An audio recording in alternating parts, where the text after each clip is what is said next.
Good evening, everyone, and welcome to the meeting of the Burlington City Council, the first of 2018. Happy New Year. Happy New Year. I'd like to take a moment to ask everyone to please silence all electronic devices. For tonight's invocation, we call on Councilmember Jim Butler. Let's pray. Lord, we thank you for another opportunity to come before you and work as a council on the many needs of our city. Father, we pray for your continued blessings as we head into 2018 with a full slate of goals and challenges. We ask that you continually bless us. We ask for your guidance in all that we do. May you bless our city and this council in all endeavors. In your name we pray. Amen. Amen. We have a special recognition this evening. At this time, I'd like to call forward Mac Williams from the Chamber of Commerce. May I invite a couple others up? You may. All right. I want to invite my chairman from 2017, Paul Kuntz, and our chamber vice president, Reagan Garrell, if they would join me. Excellent. Well, if you'd like to say a little about the award. Well, I will. Thank you. And first of all, let me thank Mayor, you and council for this nice recognition. It's quite a nice surprise. I get an email. I'm always getting surprised by emails I get, but this one was particularly nice. And we thank you for your recognition. Our chamber had a great 2017. We actually had a great 2015, 16, and 17, but 17 was the year that our our professional association, North and South Carolina Chambers, do a Chamber of the Year.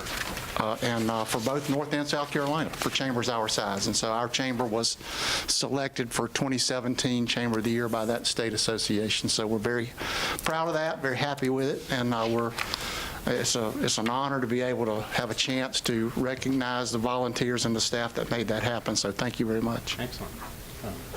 Y'all will come forward. It's an honor. As you mentioned, you've had quite a few good years, a lot of good building work, and so on behalf of the City Council, I'm honored to present this proclamation recognizing the Alamance Chamber for its receipt of the 2017 Outstanding Chamber of the Year. Whereas the mission of the Alamance Chamber is to enhance the welfare of business and to promote and stimulate economic vitality in the Alamance County area for the benefit of its members and the community. And whereas the Alamance Chamber consists of 8 staff members, 21 board of directors, and 15 ambassadors. And whereas the Alamance Chamber was awarded the 2017 Outstanding Chamber of the Year by the Carolinas Association of Chamber of Commerce Executives.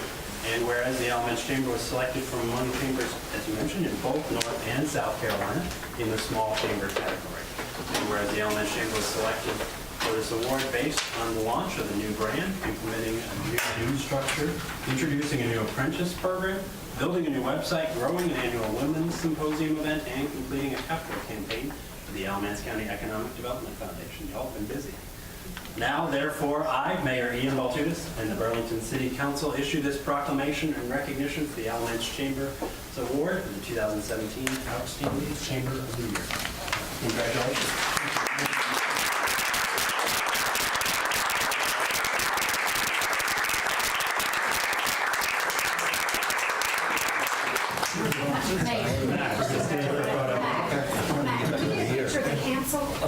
Everybody, the council. Y'all want to come on down?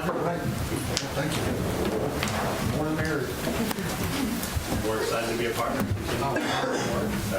2018 looks like it's more exciting. How you doing?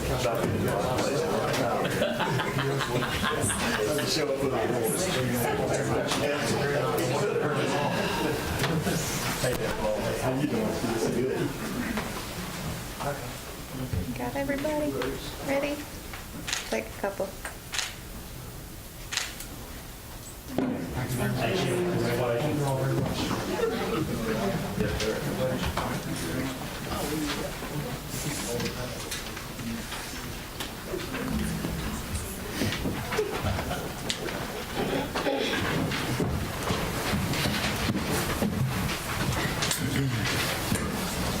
Now they've got to get back to work, so we appreciate them coming. Before council are minutes from the December 4th, 2017 work session and the December 5th, 2017 city council meeting. Do I hear a motion to approve those minutes? Move we approve the minutes. Second. All those in favor, please say aye. Aye. All those opposed? Minutes have been approved. Next is our election of a mayor pro tem. Do I hear any nominations for the position of mayor pro tem? Mr. Mayor, I'd like to nominate Kathy Hikes for Mayor Pro Tem. Okay, thank you. Kathy, do you accept? Yes. Okay. Do I hear any other nominations?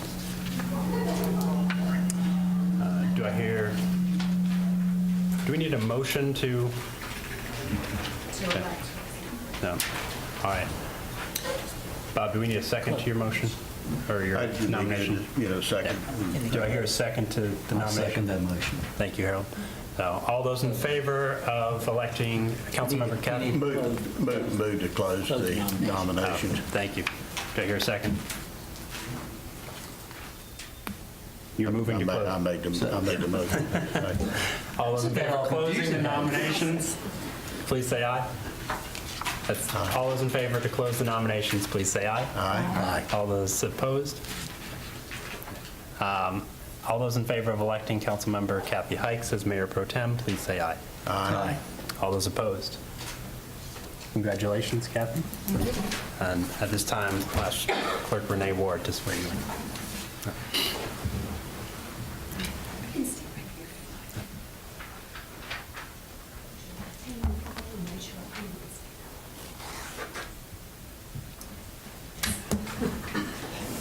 I, and state your name, I, Kathy Hikes, do solemnly affirm that I will support the Constitution of the United States and that I will be faithful and bear true allegiance to the state of North Carolina and to the constitutional powers and authorities which are or may be established for the government thereof, and that I will endeavor to support, maintain, and defend the Constitution of the said state, not inconsistent with the Constitution of the United States, to the best of my knowledge and ability. That I will well and truly execute the duties of the office of Mayor Pro Tem for the city of Burlington according to the best of my skill and ability, according to the law, so help me God. Say it will. well, Congratulations. thank you. Congratulations.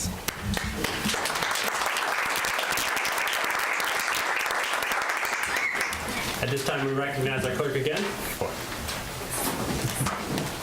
Members of council, it's my responsibility to remind you of your duty to avoid conflicts of interest in matters that are before us. At this time, I ask for any potential conflicts with the agenda items tonight. No.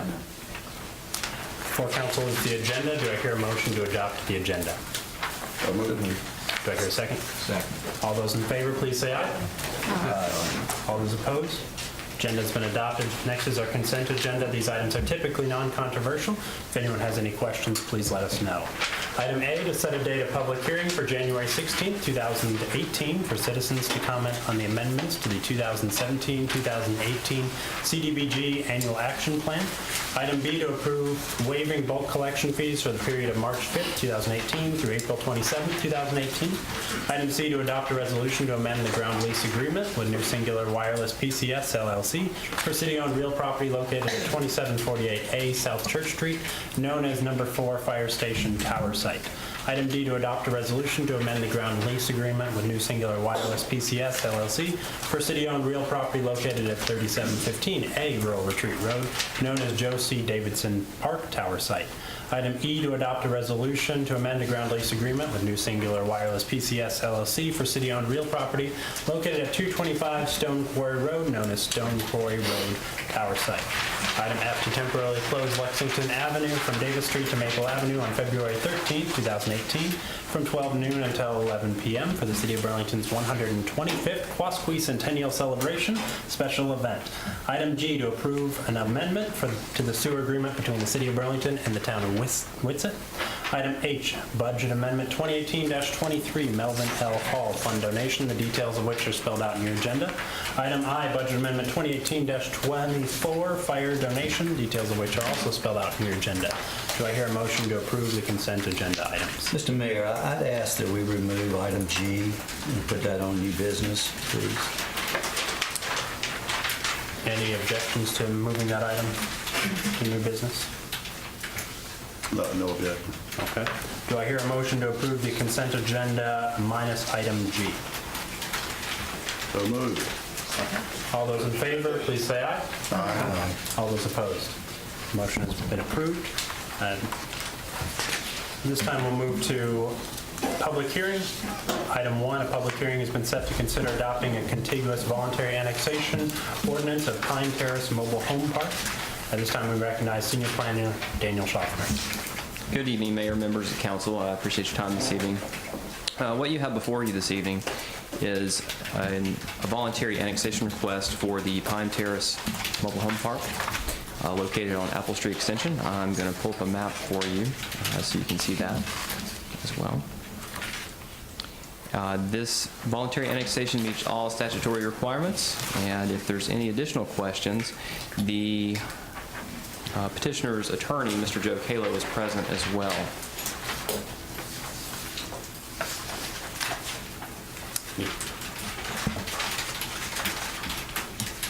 And there's a map with the location of the mobile home park. Any questions from council? Mr. Kalo, would you like to make any comments? Mr. Mayor, I didn't have any comments. If I had any questions, I was just here in case anyone had any. Okay. All right. This is a public hearing. If anyone on this side of the room would like to speak. If anyone on this side of the room would like to speak. Do I hear a motion to close public hearing? Do I hear a second? Second. All those in favor, please say aye. Aye. All those opposed? Public hearing is now closed. Any questions from council, or do I hear a motion regarding this annexation? I would just like to ask Mr. Kirkman here. I know this process has been going on for some time, and certainly staff has looked at this in terms of service delivery in reference to what the annexation means, and that staff feels comfortable that services can be delivered to this site. I think it depends on which services you're talking about. Sanitation services, based on existing road conditions, would be an issue. So there would have to be modifications and improvements made to the internal road network. It's a private network in order to accommodate our sanitation vehicles. And Mr. Hoffman, in terms of internal roads, that would be the responsibility of the property owner, would it not? That's correct. That's correct. And Mr. Kaler probably could address this. I understand that he is in the process now of repaving the road based upon the visual of the situation. It's not just a matter of repaving, it's a lot of There are a number needs to be fixed too. There are a number of improvements, and those are enumerated in the ordinance that's been drafted, including the road.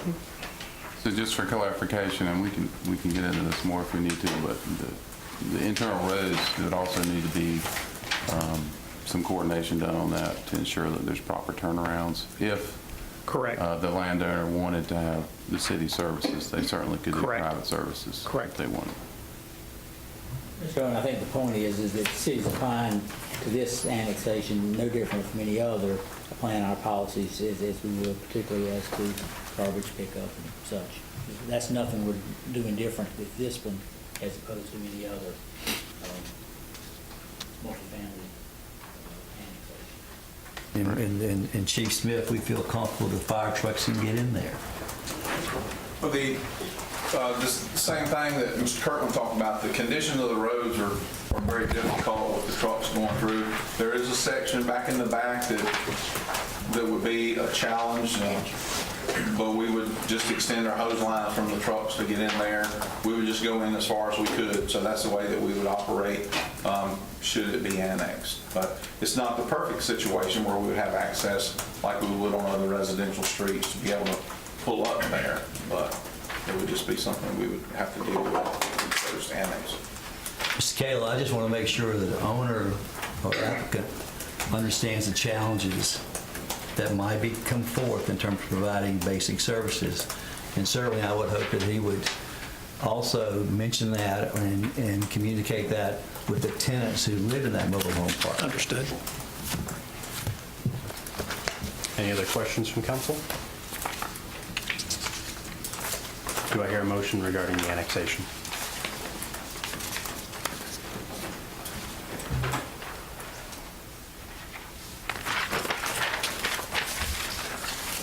Nobody wants to do this. That's the problem. It's a bad thing. It just doesn't feel right. I don't see that we have any choice, so I'll move to approve the annexation. Do I hear a second?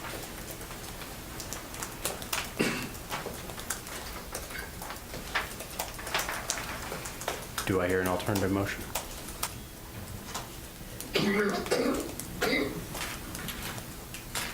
Do we have Harold had raised some questions here about the services. Are we totally clear about, what we can offer and what, or is it too riddled with contingencies here, that we need to back off and think about it and make sure, the city staff is clear and we can provide the services that are required by the statute?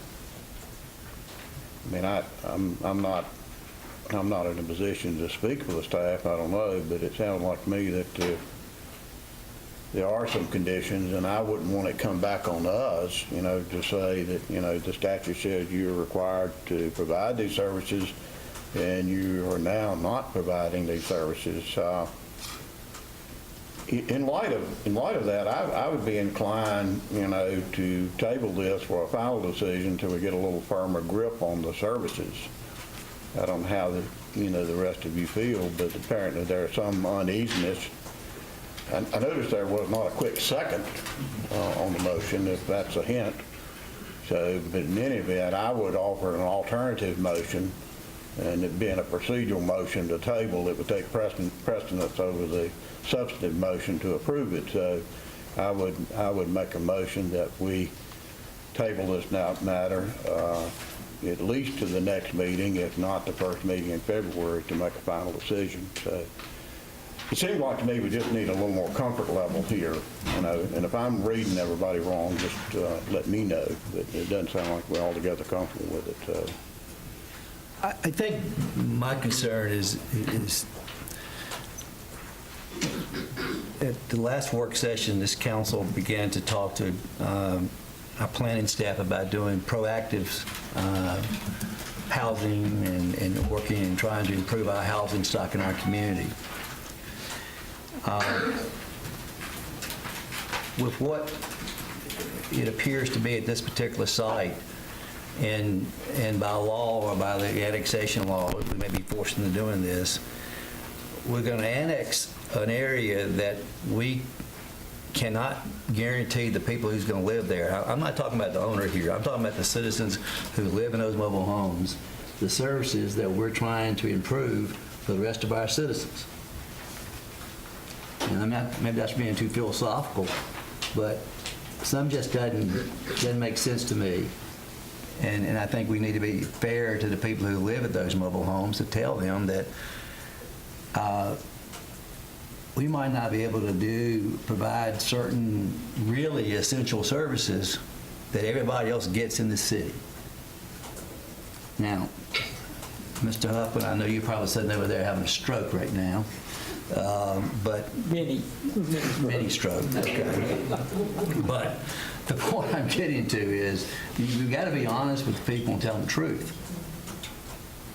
And I think it would. I agree with Mr. Ward. Is there other ways we can, at some point in time, I just think that citizens or the people who live in those mobile homes need to realize this. Well, if I could, the planning staff has actually done a great deal of background work, and Mr. Schaffner could speak to that. But I think if passed the motion to continue it for a month, I think it probably would be helpful if the planning staff would come forward with all the background work you did on a mobile home by mobile home basis, the way you did it, and bring the city council up to that comfort level that they're asking for here, and explain what, if any, difficulties you have in providing the normal city services that we provide to all other citizens in the town. We certainly can. I do want the city council to know that we did go mobile home by mobile home to identify potential violations that crossed the board of various city departments. We also worked with each department in the city that would be responsible for a service out there to ascertain the capabilities to provide services. And there certainly would be challenges associated with that. Each department that we spoke with could, but there would be challenges such as with sanitation or the fire service. So I do want you to know that we have done a lot of lead work and be happy to report that at a later meeting if that is your wish. If I could, I just have one very brief comment. which was, I would point out that the annexation ordinance as drafted for taxation reasons is not envisioned to become effective until June 30th of this year.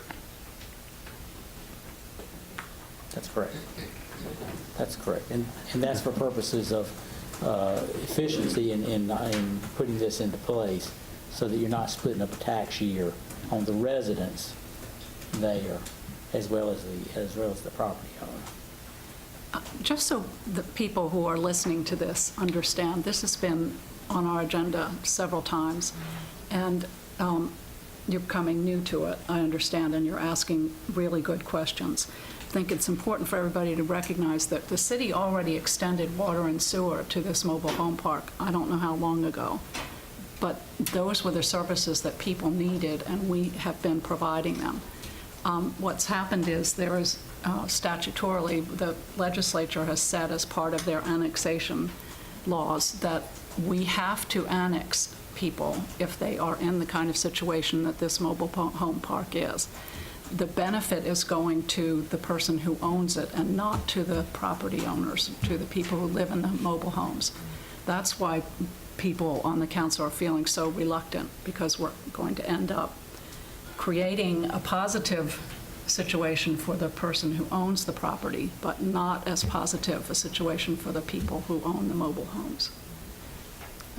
Maybe more than I need or should say, but I think you need to understand that we have done what we... I did want to address that. Okay. Just for a second, it's clearly envisioned, and I think it's even reflected in the ordinance, that the developer is making a number of improvements. They're repaving the roads, replacing the mailbox, buying some adjacent property for adding a soccer field and playground.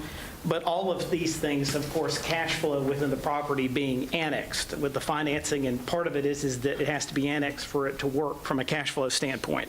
So I would agree that there is a benefit to the developer, but from a financial and financing standpoint, and for the project to cash flow and make the improvements, that's part of it too. So to some degree, I would say the residents do benefit from having the annexation. Having said that, let me follow up on Ms. Hikes. You're correct, is the city council cannot condition this annexation. These things have been laid out as they have in this ordinance and extensively, simply because the city council has raised these issues before, and I wanted to leave a paper trail for in the future. One thing under the statute, under 16831B1, the city can only be forced to take in one of these, and I call them distressed areas. One of these distressed areas once every 3 years. You hit it on the head here. What really seems to be a little unfair here is that I think the state legislature probably had in mind that they would be benefiting the residents there. And in this particular case, you can't force that to happen by way of conditioning this annexation. It happens that he has a buyer for the mobile home park, and he's represented to the city council. He's represented.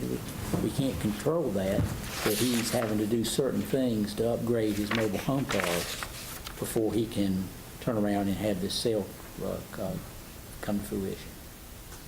And that he's putting a certain amount of money into it. Once again, the state legislature, in its wisdom in 16831B1, set the criteria, and once they meet the criteria,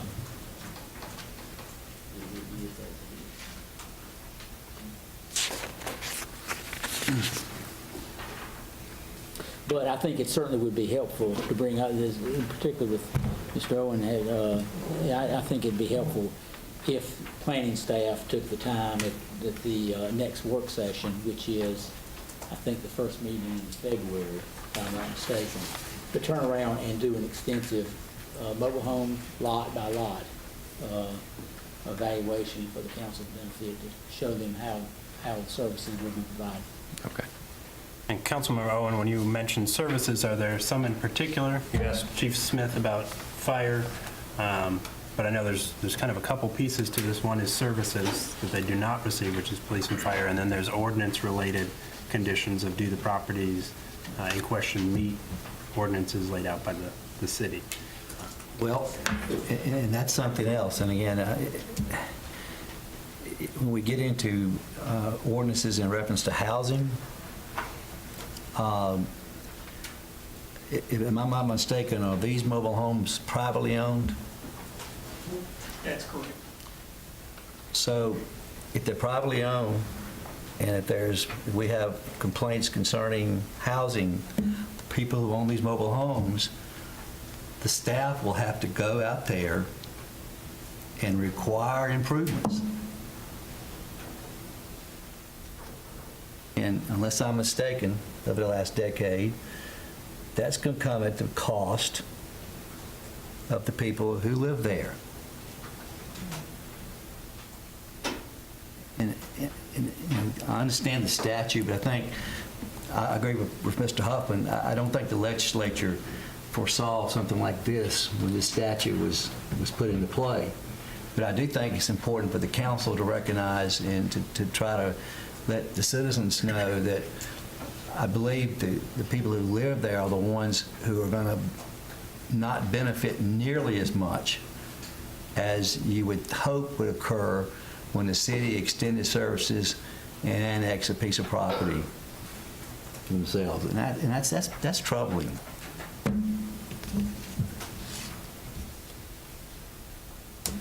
Are there specific items that you'd like brought up in Councilmember Ward's motion to continue, left open the date of continuation, whether it be January 16th or February 6th? Is there an amount of time that you see necessary to bring those materials forward and continue the discussion? I'd have to refer that back to staff in terms of time when they might need. We already have this material, but in order to bring it to you at work session, it would need to be a meeting in February. But put it on for a time certain, first meeting in February, but Yes. we'd understand and we'd go over this at the work session just prior to the meeting. Okay. Okay. All right. So that'd be the February 5th work session to bring this item back in front of council for clarifications. Any questions regarding that motion? Do I hear a second to the motion to table until February 5th? Second. All those in favor of tabling this item until the February 5th City Council work session, please say aye. Aye. Aye. All those opposed? Motion is passed. Thank you, Mayor, members of Thank you. council. Thank you, Mr. Kayla. Thank you. As requested by Councilmember Owen, item G from the consent agenda has been moved to new business. At this time, if there's any discussion regarding that sewer agreement with the town of Whitsett. I've just got a couple of questions, and as I understand, in recent months, the city agreed to an allocation to the town of Whitsett of 40,000 gallons of sewer allocation. When I attended a work session in December, I understand that the cost involved in reference to the flow was going to be substantial, and the architects had determined that if the flow would then go to the Gibsonville outfall line, that the cost for the town of Whitsett would be half of what it would potentially be projected to be if it was come back to our line down Springwood Park. Is that correct? That's correct. Okay. And I understand that. But I think one thing, Bob, I wanted to ask you if I could. To my knowledge, this would be the first time that we've had an agreement where capacity has now been shared by cities. Even though the amount of capacity of 40,000 gallons will not increase against our allocations, but the allocation itself, my point is, I'm sorry, is now will be shared between the two cities. Is that correct? We have, I guess, kind of a similar circumstance where in part of Elon flows into Gibsonville sewer that's pumped to the east plant. Okay. So we have an arrangement currently that is a similar circumstance. Okay. The other thing is that as a result of the growth of the city, obviously we have the south plant and east plant. And Bob, if you can remind me, there's capacities in terms of each one of these plants in terms of what we can handle in reference to potential growth. If I'm not mistaken, the east plant is probably maybe 50-55% capacity. Is that correct? Yes, sir. We have to do a quarterly report to the state, or semi-annual report to the state based on our actual flow and any allocated capacity to either municipal customers, bulk customers, unbuilt subdivisions that have been approved. So as of June 30th, the east plant was at 55% capacity of the 12 million gallons. So 55% was either actual flow or allocated flow. And the south plant was at 68.3%. And Bob, at what level does the state DWQ require us then to start design work in reference to the capacity, and not just what's being used now, but what allocations have been made? Is that right? That's right. It's called the 80-90 rule. So when your allocated plus actual flows reach 80% of design capacity, you have to initiate a plant upgrade, or initiate the design of the plant upgrade. And at 90%, then you're required to be under construction. Now, at that 80% design upgrade, that obviously is an expense. And based on our past, that expense then would be shared by all parties involved in these contracts. Is that not correct? That's correct. It's shared by all of our customers, All our which would customers. include our citizens plus the municipal customers. What I would ask is that staff look back at some of the existing contracts with some of our cities and determine if the capacity, or if the amounts that we have allocated are, let's say, realistic. Let's hope we see some significant growth in this community over the next 5 years. And it appears possibly along that interstate corridor, that's where a substantial amount of this growth could take place. So if I'm not mistaken, then in that entire corridor, all that flow then would have to go to the south plant. That's correct. But if we, under our current mode of operation where we flow by gravity, it is conceivable to collect it and pump it over the ridge line and send it to the other plant, but that's, might be very, just as costly as a plant upgrade. That's not just in terms of manufacturing or in industry. It's also including residential in terms of our significant growth of apartments along that corridor. That's correct. So it would be, to me, and I'd ask the council and certainly to chime in here, it would certainly be an advantage to begin some conversations with some of our other partners in this process to try to let them know that, we need to look at what realistic capacities needs to be to attempt to mitigate that planning process until it's absolutely needed. Because it's an expense. It's going to be it's a rate increase. It's what it would probably end up occurring. Bob, do you know what percentage that this contract that's on the agenda represents as far as possible percentage usage?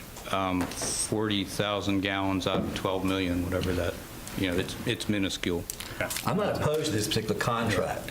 The point I'm trying to bring up is the overall picture of where this plays out in terms of growth. Harold, the reason I asked that was, is your request, sounds like a good opportunity for a staff report at a work session, I'm assuming non-contingent to the approval of this agenda item? Okay. Yes. So, Didn't we get a report on this? We had some discussion about this when the WITSET, When it first came up. Yeah, because we raised this exact question. And approximately 5-6 years ago, we actually at the South plant hit about 74%. Right. We had looked at ways to reduce flow, or and that was an option to go to our municipal customers. But we also looked at our operations. We looked at lines that we could identify to replace or rehab to cut down on infiltration. And so we've actually successfully, while we've added customers, some customer growth, we've reduced the INI to where we're at 68%. So that there's multiple strategies to push that upgrade off as long in the horizon as you can. At some point in time, we're going to have to do that. That's all I had. do I hear a motion regarding item G or any further questions?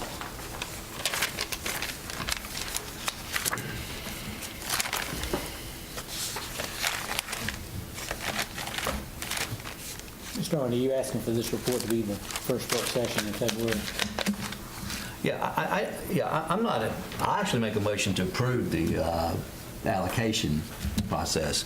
That being said, I just want to make sure that we have a clear understanding of the future in reference to utilities and how important it is in reference to our growth potential. You're not opposed to approving this? No, I'm not at all.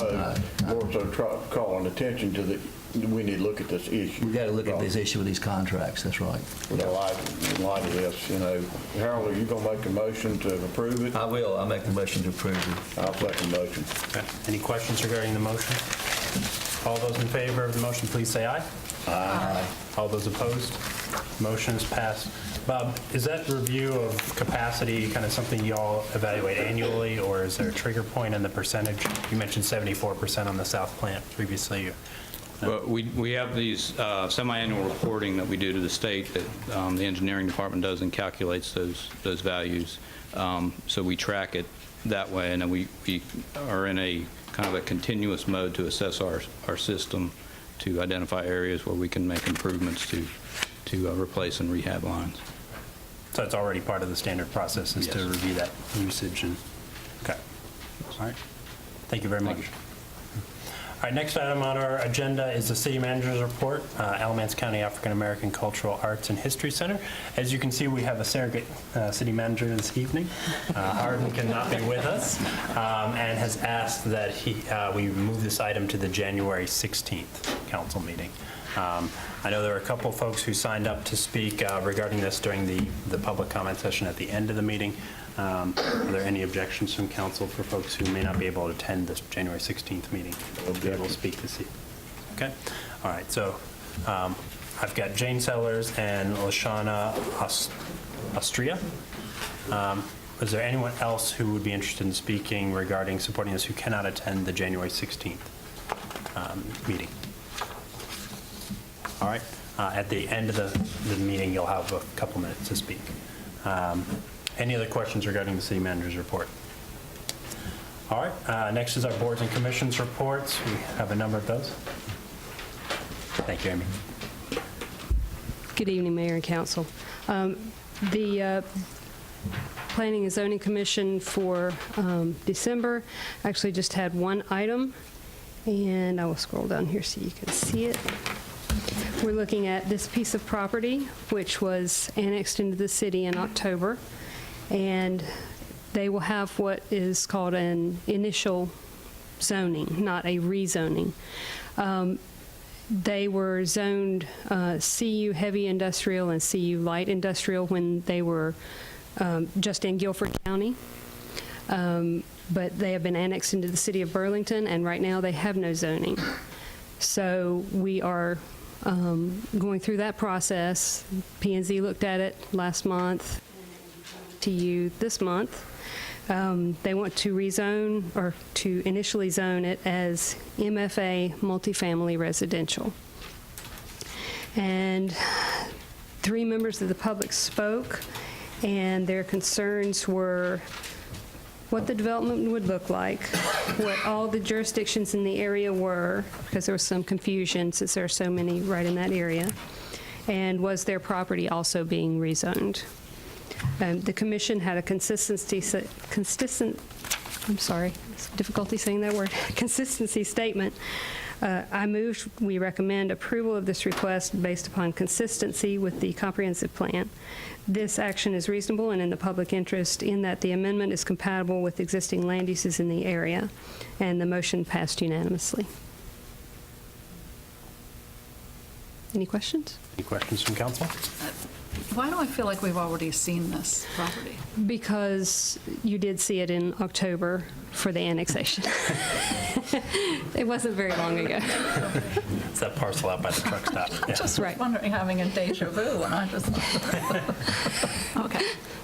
This is just because of the zoning that Correct. We've already, okay. Correct. All right. Any other questions from council? Thank you, Ms. Nelson. You're welcome. Moves us to our public comment period. As I mentioned, we have 2 folks who signed up to speak. This time we call Jane Sellers. Jane, since I don't have it on the sheet, if you could just state your address for the record. My address is 431 Fernley Drive, Burlington, North Carolina. Happy New Year again. Thanks to have the opportunity to stand before you just to reiterate the importance of the African American Culture, Art, and History Center coming to the downtown Burlington area. I also like to extend an olive branch or a welcome. I'd like to sit down with each one of you if you have any questions individually you'd like to ask me about the center and our plans and how we feel that it would benefit Burlington as a whole, of us unifying the community, because that's what it's about, to preserve, educate, and document the great contributions African Americans have played in Alamance County. So I would like to personally sit down and talk to you, each one of you. Again, thank you. I won't take up too much of your time. You've heard a little bit from me at the work session, and I'm standing here tonight. We do have some supporters here tonight, and they will be with us again as needed. So just thank you for your time, and I'm available. Thank you. Thank you, Jane. At this time, I call forward Lashana Austria.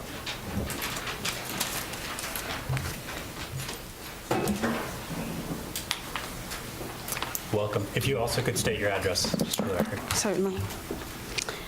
Lashana Austria, and my address is 1336 Hanford Hills Road, Graham, North Carolina. I'm on the Burlington side of Graham. Pay my bills to Burlington, but I have to write Graham when I write down my address. So good evening. My name is Reverend Lashana Austria, and I'm a lifelong resident of Alamance County, almost 40 years. Thank you for allowing me to speak briefly tonight. So I'm here tonight to express my support for the African American Cultural, Arts, and History Center here in Alamance County. I'll make a few brief points, and then I'll be done. So I believe at its best, this Cultural Arts and History Center will help us understand and interpret our complex community by illuminating African American history, culture, and influence and attitudes in Alamance County and surrounding areas. I further believe an individual memory is one thing, but a collective memory stretches across generations and helps us define our communities, character, and unmute the voices that have been silenced for many years. History centers, cultural centers, museums, they all play a critical role in constructing collective memory. And in this case, our communities gaze toward a history it might otherwise choose to forget. I say to you tonight, let's not make African American history an afterthought in Alamance County. Narrowing it down to 28 days a year, let's do more in this county. Let's do more in Alamance. I know we can. I believe we can. I just hope that we will. Thank you. Thank you. That completes our public comment period. Again, regarding that agenda item, I encourage folks to return on the January 16th City Council meeting. This moves us to our City Council comment. Councilmember Hikes.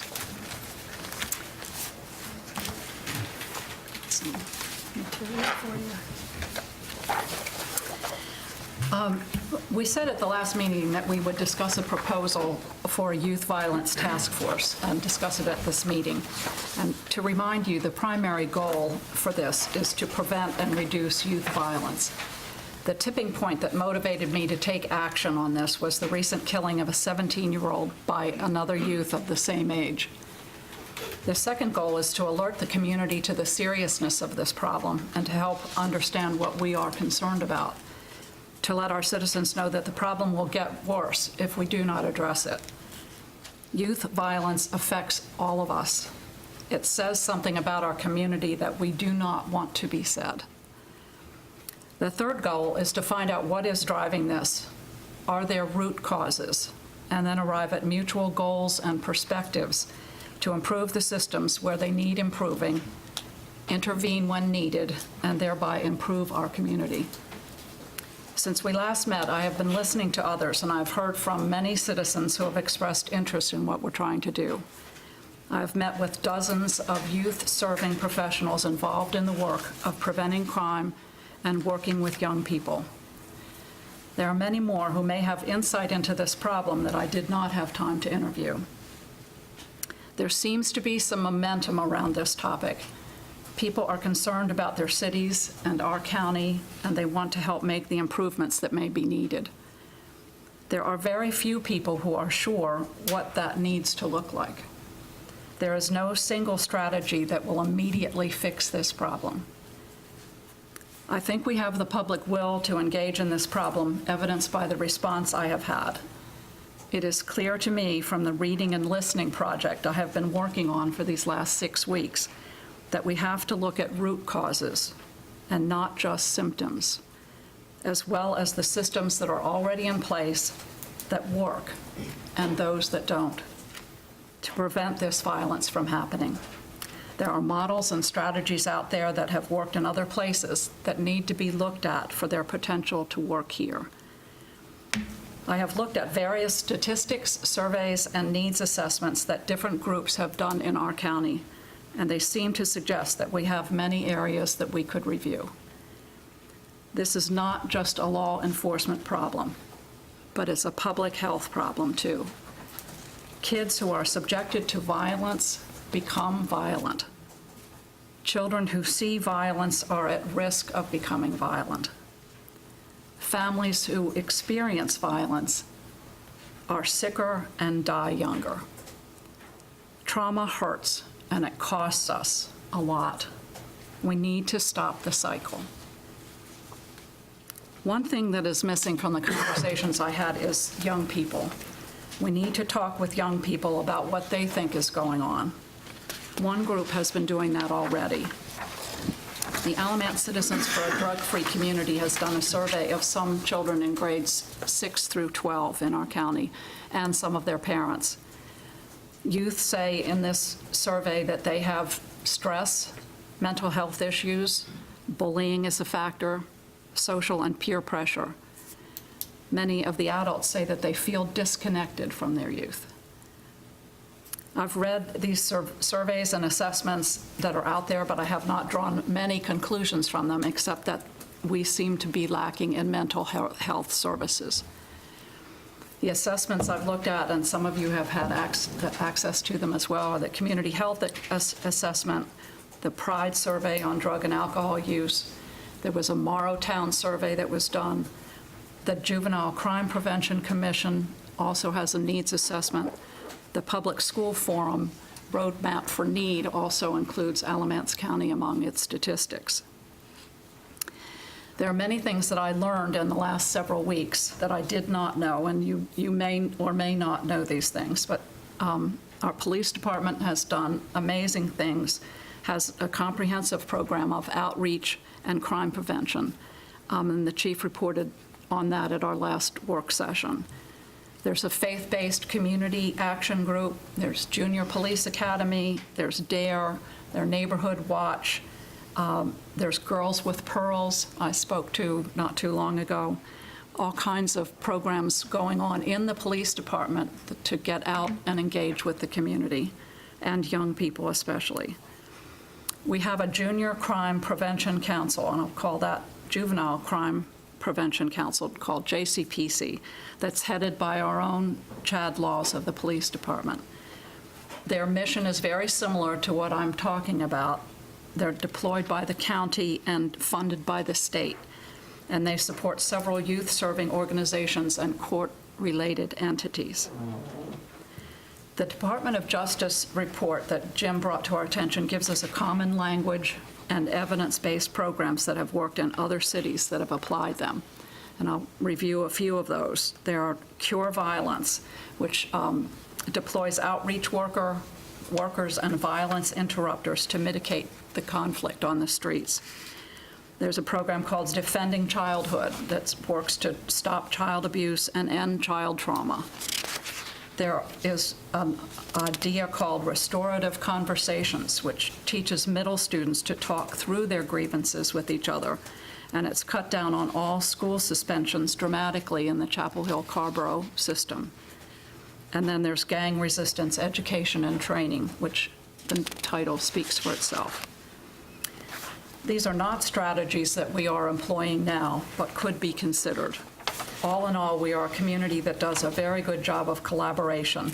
In fact, we pride ourselves on that. But in this case, we are not getting the job done. Something is still wrong. Our youth are committing crimes and shooting at each other and killing each other. I don't believe we can lower our eyes and wait for the police or the courts or someone else to fix this. So what we need to do now is begin the work of mobilizing a task force. I need your agreement to engage the staff's help to contact the entities on this list, some of which have already stepped up and agreed to be involved. We will need a work plan for moving forward, making sure the right people are at the table and that we know what we want to see happen and by when. My list for the task force is below. If there's any entity that you think is missing from that list, I would appreciate hearing that and any other thoughts that you may have about this. Would you mind reading the list, folks, for? Sure. Burlington Police Department, the Sheriff's Department, Alamance Burlington School System, Court System, United Way, Impact Alamance, Alamance Achieves, the Department of Social Services, the Department of Health, the city governments in Graham, Burlington, and Mebane, county government, recreation, Juvenile Crime Prevention Council, members of the faith community, Elon University, Drug-Free Community Task Force, young people, community and neighborhood representatives, community agencies, and mental health representatives. So what do you want me to do next? That's the question.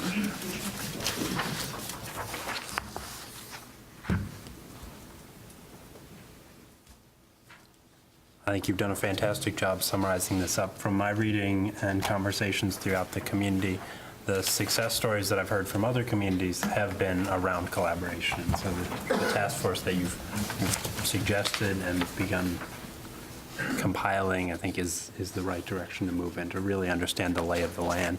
Because as you mentioned, there are a lot of great initiatives out there, a lot of work that's being done, and a lot of very passionate people who are working with the youth of our community.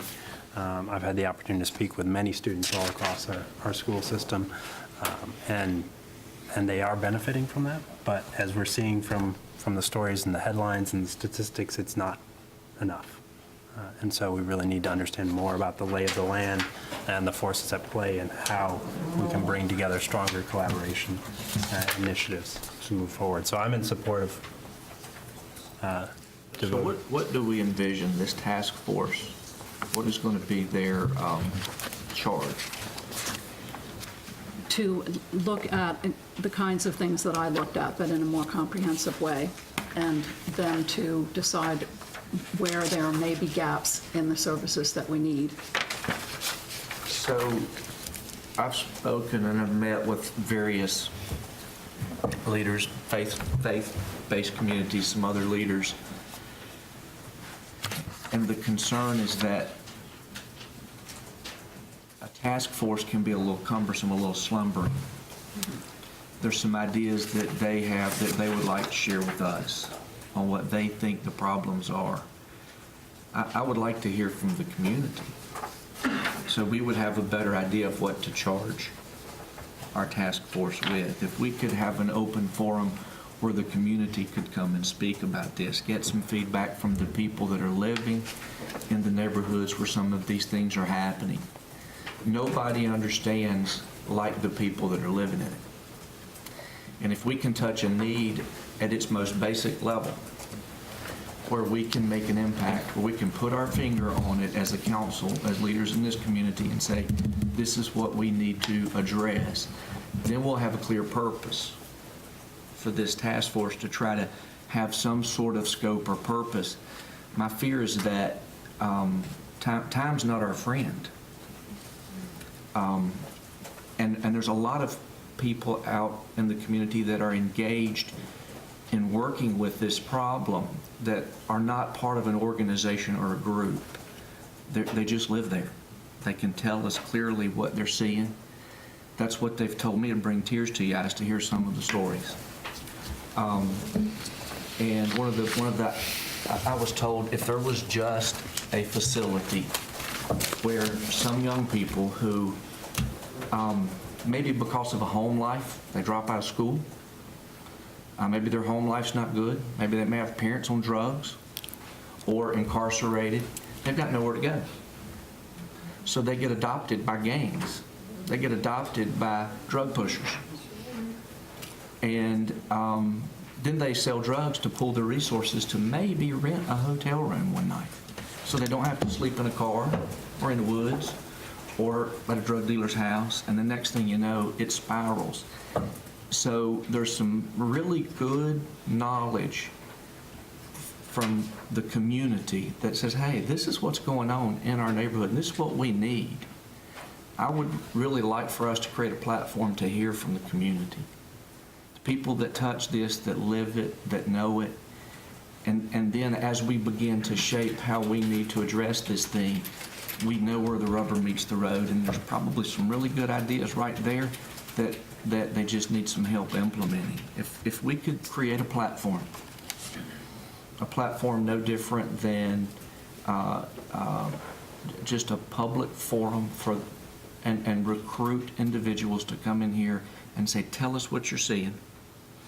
Tell us what you think can fix this problem or solve this problem.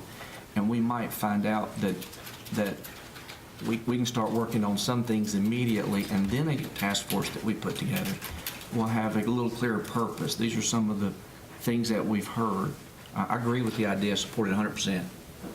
Do not debate that at all. I'm just really concerned that we're going to be talking around the problem instead of going to where it's at and saying, can you in the community tell me what you're seeing and what you're needing?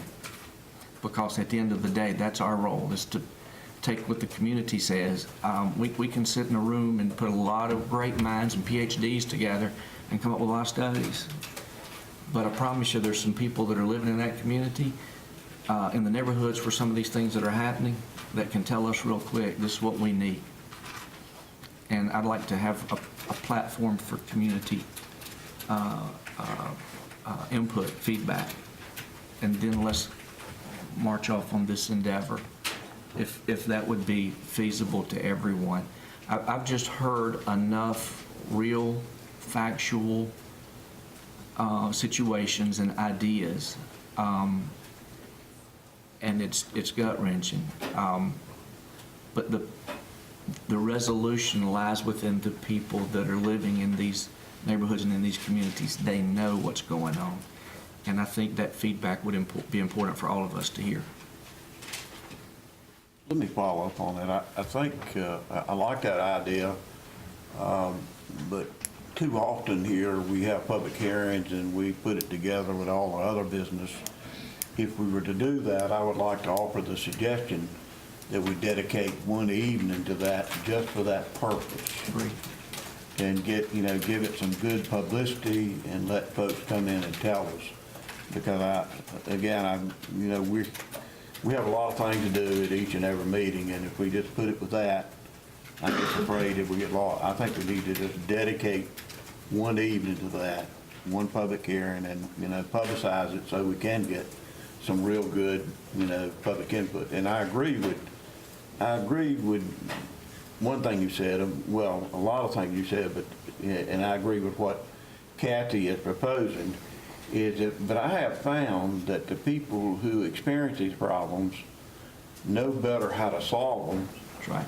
Than somebody saying, we got these ideas how you can solve your problem.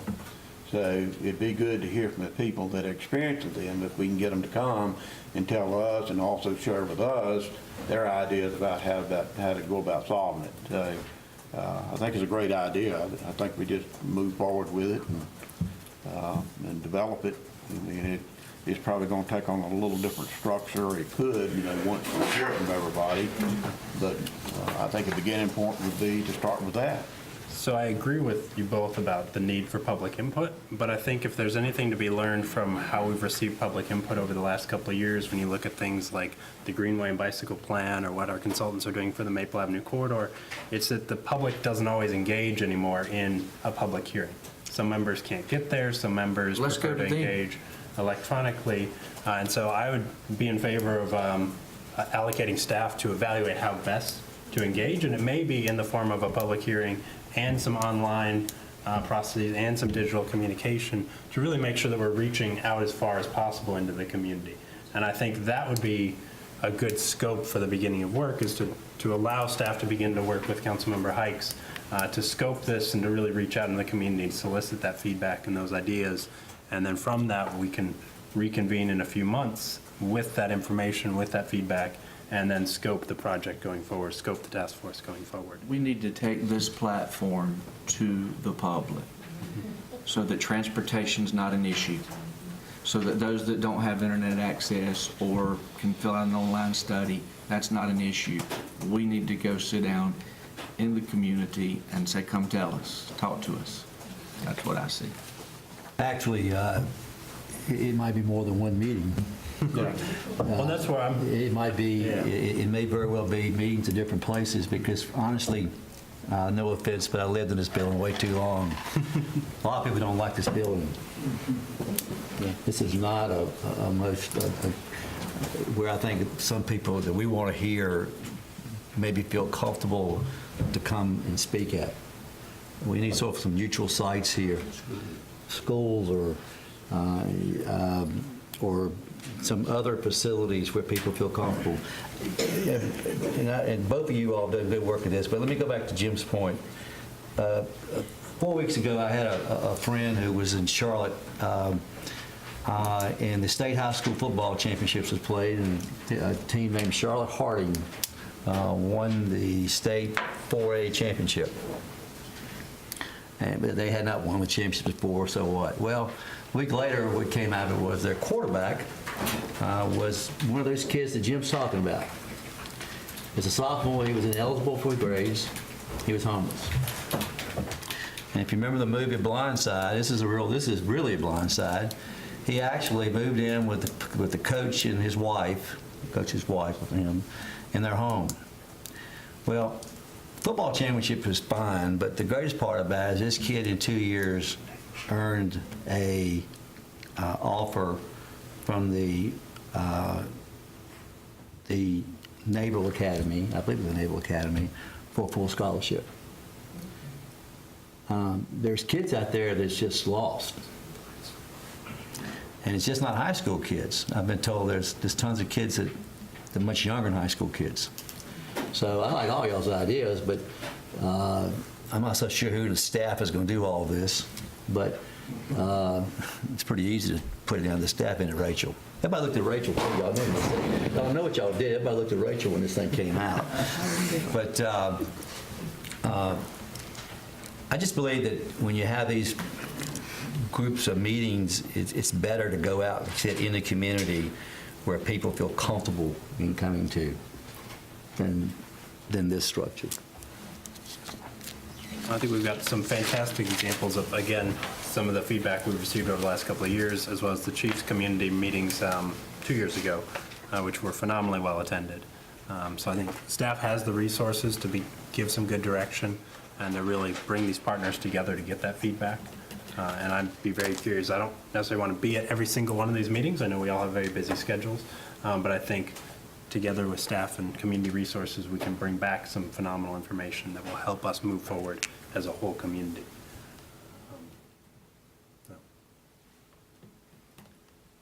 So my takeaway is that what you're wanting is a series of meetings with us that would be a listening opportunity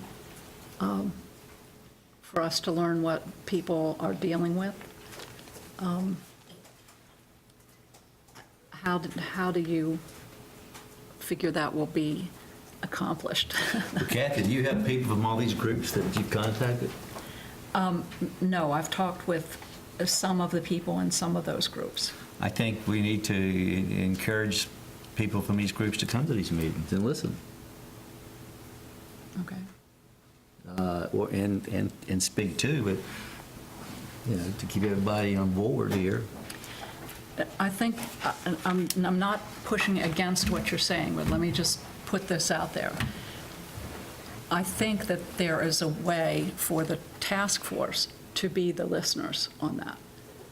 Okay. That's what I foresaw as happening, that the task force would then invite those people, whoever those people might be, to tell what they knew about the problem, as well as when I mentioned in here that I didn't get to talk to any young people. I talked to people who work with young people, but I didn't get to talk with the young people themselves. I foresaw that as something that the task force would do, that would be a part of what they were doing. I guess I keep telling you about my feeling of the urgency here, and I went to the open forums that the police chief had in the city. They were very helpful, and I had an email from somebody who said, we need kids to stay in school, we need communities, neighborhoods to be aware of what's going on. I can't remember what the third thing was. Okay, well, how do you do that? We may know what those problems are. Maybe we don't know all of it, Jim, and I'm sure we don't know all of it, but I think we've all got a pretty good grasp of what's going on. I just don't know how, I can't see how we can pull that back together again. Should some of us get together and talk about how we would want this to work? Would that be a first step? I foresee us as the elected body to really be the first task force. If we're out in the community and we go meet at a school or whatever, and we invite the community to come out and tell us your story, tell us what you're thinking, give us some ideas. That's task force one. That's us. To then, if we've got to elicit help from these individuals, we need to be in governance of that. We need to be responsible for it. I don't want to just hand it. I don't see it being just handed off and saying, all right, give me a report back. I think we just need to hit this thing head on in the community, and some things we'll get some feedback on, some things we can start working on immediately, day one. And then this task force can take the bigger concept and put together a plan of action that can be developed over time that may be multi-stepped. But I'm telling you, there's some small things that we can do right now that if we as a council are sitting in front of the community that are experiencing these issues and getting feedback, there's some things that we'll leave saying we can do this tomorrow. And I believe that's just important, that we go there and get this thing going from a public perspective. And like Harold said, not just sit up here and have everybody come to us. Let's just go to them and sit down and say, talk to me, tell me what you're seeing. We've got a lot of resources at our disposal that we could put in play immediately, and then have the impetus for this task force to take the bigger picture and come up with something comprehensive that will last for a while. Jim, in our work session, when this came up, you had mentioned the importance of involving other cities in the discussion and the county. And I know the county and Mebane have already expressed some interest in participating in this very actively. And with that already having been part of the discussion, I don't know that we're the best moderating panel for that, to close that in with just the Burlington City Council to moderate those first meetings. How do we best make sure that all other entities are equally at the table? I think we're overcomplicating this thing. I think we just need to, we can reach out through the faith-based community. We can canvass the neighborhoods. We can enlist the help of our law enforcement officers to say, on this date, we're going to convene a forum to discuss this, a public forum with your council. Kathy said it best a few weeks ago that our primary concern, and I'm the one that brought up getting other municipalities in the county involved, but our primary concern is the city of Burlington. That's our primary charge, and you said it yourself. I just think we need to utilize all resources, but let's just, we've had community, we've gone out and had community meetings before, It's been way too long since we've done it. You know, Harold, you remember we used to, Went to Hillcrest, we went to Andrews School, and we went to Summers, which probably wasn't the greatest time. But Fairchild, I think you can get the. I think the one group we need to get involved really quick with that can help us an awful lot is the court system. The court system knows much more than any of us know. And then how do we get the word out? Well, that may be Rachel's responsibility. So I think there still sounds like a fair number of unknowns as far as how to involve more players in this, how to make sure we reach out to the community.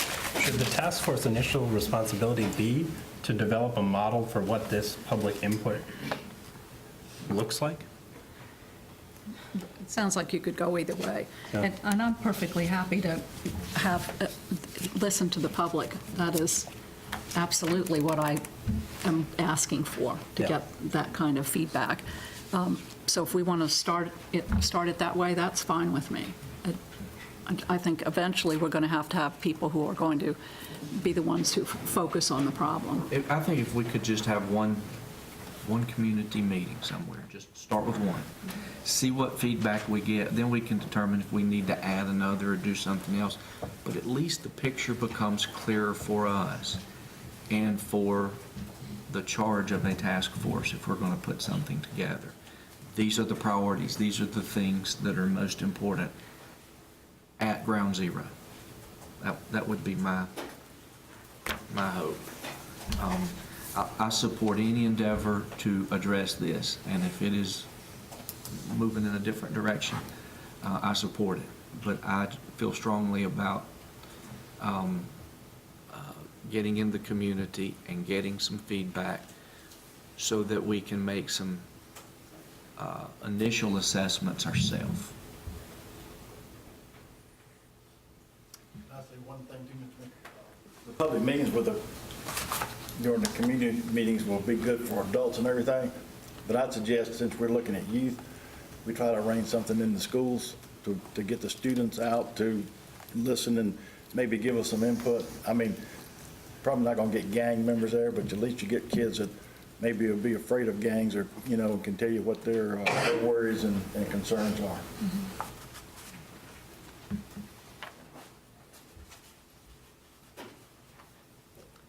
So should we set this up for a time certain, or do we want to? I'm fine to pick a time.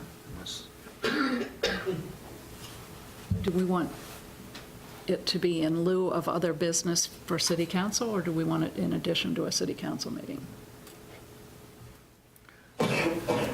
You mean the public? Mm-hmm. I think it needs to be in addition to a city council meeting. Agree. Yeah. You okay with that, Bob? I'm good.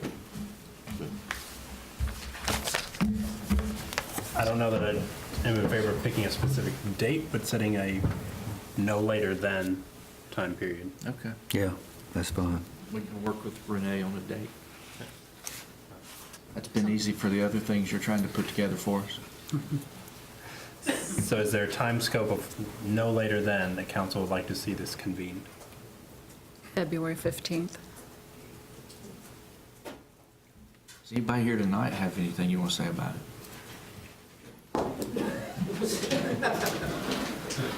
How about that? Yeah. Surprise. If you could, since it's public comment, state your name and address for public record. Thank you. Yvette Gabbery, and my address is 111 Cornville Street, Burlington. And it's very interesting to hear everything that was discussed just now. And I have to say to Kathy that I commend you on your initiative. I think it's wonderful. Jim, I think your ideas are great, very warranted. It took everything, for those of you who know me, it took everything out of me to bite my tongue there. Mainly because it is not just Burlington that we're talking about, but predominantly my community. The street that I live in And so needless to say, this affects me on a much, much more personal level. And as such, I would like to say that there are certain things that need to be considered here. As part of the council and our elected officials, representatives of Burlington, I think a task force is needed. It would be greatly appreciated. Jim, your ideas are more in keeping with some form of community coalition that's formed by community residents that are affected by this, residents who can identify more on a personal level what's happening in their backyard rather than some statistic that was put up and read by. This is a problem that affects us all in our community, okay? Whether it affects you directly or indirectly, it affects our community. It affects the future of our community, our children, okay? And as such, then, it should not be tackled in ways that other situations were tackled, although that can be taken under consideration, especially if it's successful. We need to identify point blank what is happening here in our backyard. And the only way we could identify that is by, as Jim said, speaking to the community, by those affected by it, not by people who are reading about it in the newspaper. You know, because everybody has an opinion, but how people are personally affected by something would probably provide you with solutions that others will not. You know? So I'm very passionate about this subject, very passionate about this subject. And I want to see some solutions. And I am sitting there full of pride that you guys are willing to tackle this. But it's like the road is here, and everyone seems to be going in different directions. But no one's listening to the people trying to direct traffic in the right direction. And that's because, problem number one, most people affected by it are not here. Okay? Problem number two, have a meeting, an open public forum to discuss this. And the fact that it should be initiated by, what was that they said? Someone, listen, everybody loves Chief Smythe, but let me tell you something. This is a problem. So if they see Chief Smythe coming, they're gonna run in the other direction. Okay? So having somebody from the court system, that's what was said, right? Listen, you're deterring the audience you're trying to capture. Okay? So you need to have a forum, an initial forum, that would build up interests of community members, right? That are personally affected by this issue and who are passionate and want to resolve these issues. Okay? You need to do this and let this kind of coalition of residents form an open forum in a place where they are comfortable at, in their, as we say, street talk, turf, on their turf, okay? Can you suggest a place? Well, I suppose we're talking more about the north side of Burlington, right? Because that's where I live. And that kid that you talked about, he literally was shot, not even 2 blocks from my house. Okay? So I would say somewhere in North Burlington. I have been to meetings, Chief Smythe has been to meetings, Ian has been to meetings in the north side of Burlington, and they can tell you, we can bring out people by the hundreds, because they're comfortable, but you'll have the same meeting at, say, the Paramount Theater, and they don't show up. So sometimes it's a transportation issue. I mean, there's a lot of variables. But a serious consideration needs to be taken because, see, I'm not certain which one of you said this. You guys can all offer great solutions, But this problem is a city problem, but you're not acknowledging the residents that it affects. So your guys are gonna come into someone else's turf, right? Because right, that's the way it is, and dictate, you have a problem and we're going to fix it for you because we know it all. But no one took the time to knock on people's doors, talk to residents, and find out what the problem is and how you can help them. We do it like this. But do any of these people that we may be wanting to rescue know what we're even discussing today? No. And that's sad. So we'll talk about possible solutions till we're blue in the face. But you know what? An initiative is only as good as the execution. And that's what I have to say, because I'll be here all night, and I know you guys want to go home. Thank you, Mrs. Gilbert. But thank you.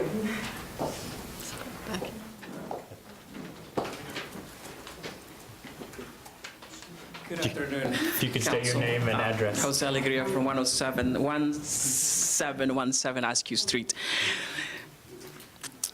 I think we are losing that side of the people that were on that side of where I'm sitting at, because we are going around the bush quite a lot. The idea that you brought for Councilwoman Patty is a wonderful idea. But if we keep on going around the bush, we are not going to get anywhere. As a former employee of Durham, this idea came up several times. We tackled the idea from the beginning, and I love timetables. Timetables are wonderful. The when, the how, the where, the why, etc. If we're going to tackle and start with the school system, let's keep in mind that school is going to be out soon. It is a wonderful idea to go to the schools, because that is one of the place where all these issues are coming for. Mental health, it is number 2, because as it was mentioned already, we don't know the home situation. We don't know what's going on at home. Do they have something basic to eat? We don't know that, and that can lead to something else.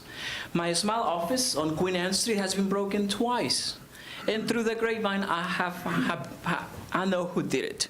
It happened to be a youth. I don't know if this youth went to Commons High School or not. But I'm not going to move because this youth is an EMS 13 member. I'm not moving. I've been there 3 years already. I'm not going anywhere because I will be running away from the problem. But residents on Queen Anne have come forth together, and this is something that you don't know either. They are coming in the collective to see how they can tackle some of these issues that are happening around the Queen Anne neighborhood. The demographics that we are talking about can be higher or lower as of where these issues need to be tackled. All of us happen to live on this side of the tracks. We don't live on the other side of the tracks. And those problems are happening on the other side of the tracks at a higher rate than they are happening on this side of the tracks, literally. But us, by the community, going to the schools, and also including Alamance Community College on your list, because it is wonderful that Elan is included in there, but Elan is over here. Alamance Community College over here and on the outlets as well. No bad feelings towards Elan, but Alamance Community College is more connected to the community than it is Elan. Let's keep that in mind. Churches, you spoke about that community, that faith-based organizations. God knows we have a church in every corner. Which one of these faith-based organizations are going to say, here is my building, use it for the purpose that you are trying to implement? If we don't ask, we will not be given a yes or a no. The meetings that were scheduled for the Paramount Theater, as you mentioned, how many people did we have there? Most of the members that came were from this side of the tracks. From the other side of the tracks, there were hardly none. And that is the problem. We have to go to the community, to the taxpayers, to the residents, so we will not have this issue, as you were mentioning with this annexation that you were having earlier. The questions that you brought, Council Harold, were wonderful, but none of these members were here to say, this is going to affect me in this way, shape, or form.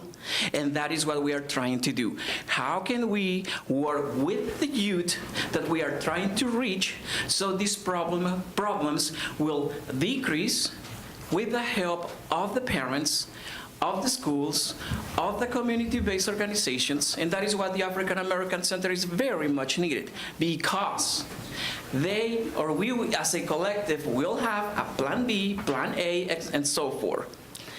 And the Latino Center is not here either. Based on what I know, these gang members are Hispanic Latinos, mostly. And we have to tackle those problems that we need. Alamance Cares is not here. They are dealing with a mental health problem with our HIV, AIDS, and STS population that is growing that we are not talking about.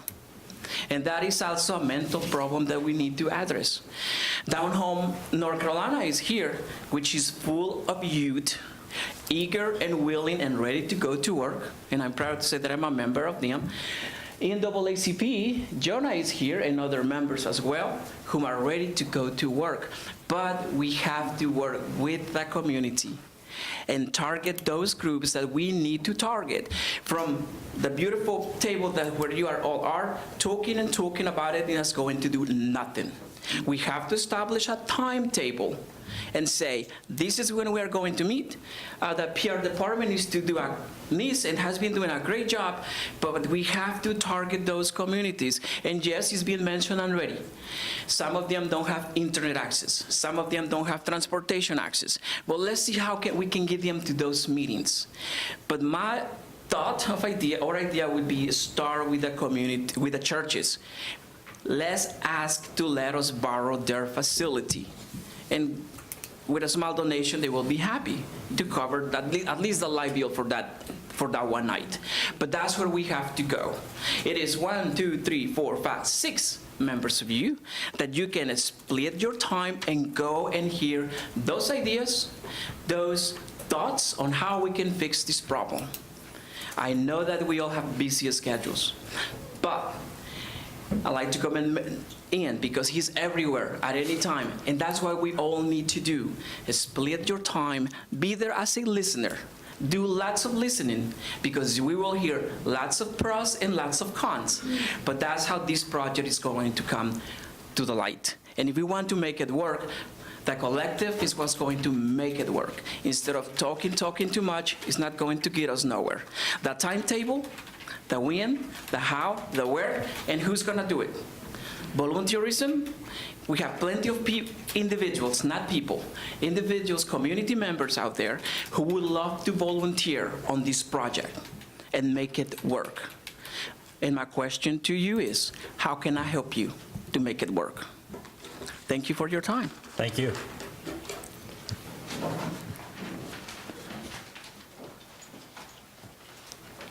If you could state your name and address for them. I'm Iris Chapman. I'm at 1521 St. Andrews, Mebane. And I guess I stood to share a program that I think has potential. I work with Closing the Achievement Gap. I will be the president January the 20th, I think. But at any rate, it is called the Black Male Initiative, and Kim Scales at the district office, Alamance Burlington School System, is in charge of that program. And how we got linked with it was that she was trying to find African-American males to go into the school system and talk with young men, young boys. And I don't have any quantitative evidence of how well it's been doing, but certainly we have a lot of qualitative data about that program. We have teachers asking, how can I get a mentor? Or parents saying, how can my child get in the program? Even the little kids are saying, I want my friend in this program. So those black males go into that school every week, and talk to those young men. They are mentors. They are not tutors, but they are mentoring those young men, and it's making an appreciable difference in their lives. My husband works with it, and he taught them how to do a tie, give a handshake, all of these things, little things that it's not a big thing, it's little things that's going to make a difference in those young men's lives. Because so many of them, most of them don't have fathers. I think it's 70% of our young black families that are without fathers. So those African American men are needed. They need to see. Some of the kids, they say, laugh when they say, "Oh, there are black men in the school today." You know, that's unheard of, you know, but this is what they're saying. And so it's good for our black men to be there and be around some of these children. And statistically, if they are building jails for kids who can't read, you know, by the 3rd grade, then many of our little boys are going there. So I see that program really, and a program like that, if we could continue it right on up from 0 to 12th grade, it may be a sign to a way to think about how we might save some of these children. Thank you. Is there anyone else who wanted to speak this evening?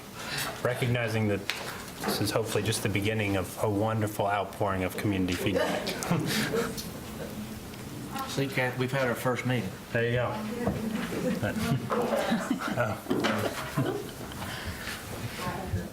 If you could state your name and address. My name is Justasia Drayton. I live at 1917 Morningside.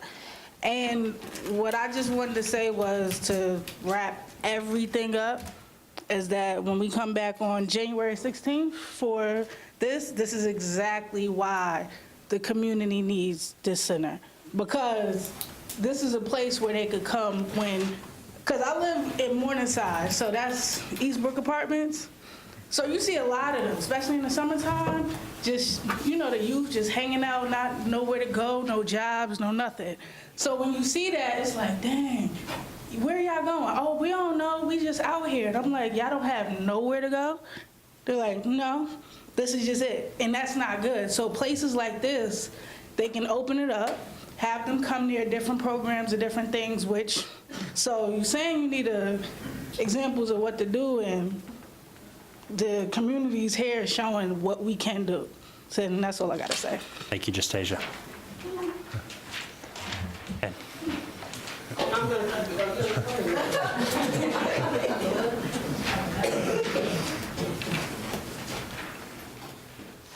Dorothy, if you could state your name and address for the record. Dorothy Albara, 331 Woodhaven Drive, Burlington. I had sent some information to Councilwoman Kathy Heights on the program that Dr. Iris Chapman was speaking about. Now, let me tell you, the first thing we had to do, even though we have these men in the school system, and they do go religiously every day, if they are committed to Tuesday, they're there every Tuesday at 10 o'clock. So the youth now have someone that they have confidence in. First of all, they had to gain the confidence and the trust of the individual with whom they're working. So let me say, that is the first thing. They're going to have to gain our confidence and our trust, so they're not going to tell us anything. So the men had to work hard to gain their trust and confidence. That's how they know what is happening in that individual's home. That's how that they know that there is violence in the home. They finally have gained the trust. We've been doing this program now for about 3 years. And it is working because they look for the men. They are asking, when will the program start? Because they want it to start as soon as school starts. And they hate when it ends, when school ends. Now, at the end of the year, we recognize a lot of our African American males because we want them to feel good about themselves.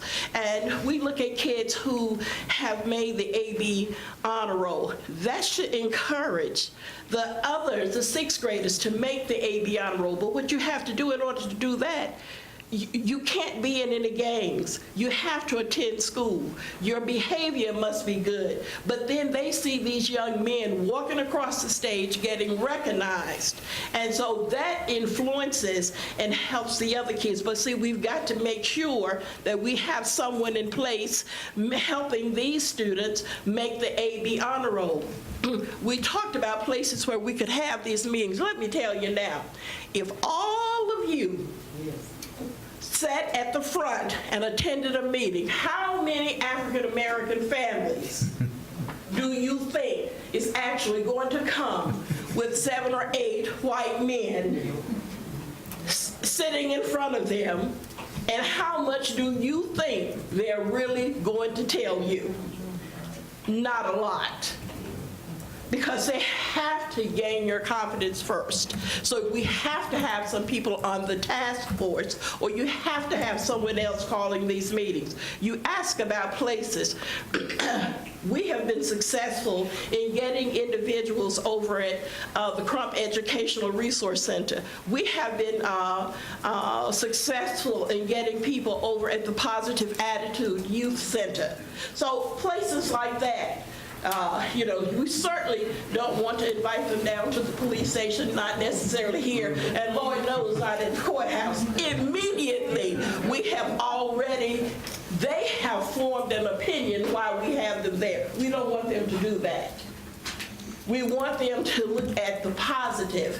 So if we involve some of the mentors that we have who can encourage those students to come and bring their friends and families, because not only are we working with the youth, not only does this program with the youth, they work with the parents as well, because now the parents have gained confidence in those male mentors, and so they open up. So we have to gain that confidence, and because to say for us to ask a kid who's involved in gangs, they're not going to tell you, because the first thing they're going to say is that person is going to find out that I told it. And they're going to be afraid to do so. So what we're going to have to do is to show them how to do positive things and let that trickle down. Thank you. Jane, did you want to? I think everything's been said. I don't really have anything else to add. Ms. Dorothy kind of summed it all up. That's absolutely correct what everybody said. In order to get the information from the community, they're going to have to get trust from you all. And that's the only way they're going to give you the information. Without trust, you wouldn't give your information if you don't trust somebody. And when you go into the community, I know you all look fine in your nice suits and dresses, but you can't go in there dressed up in suits. You gotta be dressed down, be yourself, like you clean up the yard or something, or dreams. You can't be business-like. When I worked for the Alamance Social Services Department, I was the Healthy Beginning Program Coordinator, and I provided programs in the African American community to reduce stress. And I knew right away I couldn't go in there with a white coat on. They thought I was going to come and take their children from them. So I couldn't go in there initially when they created this program. I couldn't go in there with a white coat. I went in there just like I'm, going shopping out in the community. They let their guard down a little bit. And then I'm African American, and we don't tell all black people everything. We just don't. I still have to gain their trust, and they still have to gain mine. Building a relationship, that positive relationship, that trustworthy relationship, not breaking that bond. And once they give you their trust, if you lose it one time, it's gone. So if you go in there and make promises and say, hey, we're going to improve your community, but then they see the same people throwing the book at them, you're going to lose it. And the last thing that the youth is going to do is be snitches. That's what they call it in the community. Because we just don't do that. So that's the way you have to do it. And everybody else said everything else. I will sit down. Thank you, Jane.